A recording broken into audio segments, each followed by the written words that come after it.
Hello सांग मैंने आज शुक्रवार थी मुझे शुखुआ को धोईक भाजिकी खाऊँ। आज मोर शुखुआ खावा इच्छा होती मुझे पानी देदेली। पानी देलापर काती गोटे छाड़ीज भल भाव मुझे काती छड़े दूची। काती छड़ेला मुझे नहीं आसली शुखुआ धोईकिना भल भाव। तो ये तेल पैन गरम करदेली।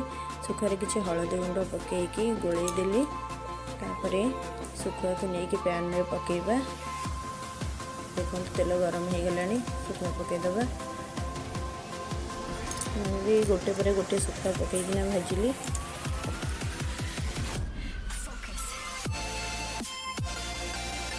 शुखुआ भजा 10-15 मिनट भितर शुखुआ भजा हो जाए।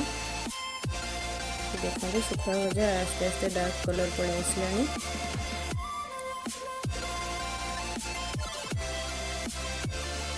शुखुआ भजा ये प्रस्तुत हो गला। तो मुझे गोटे रसुण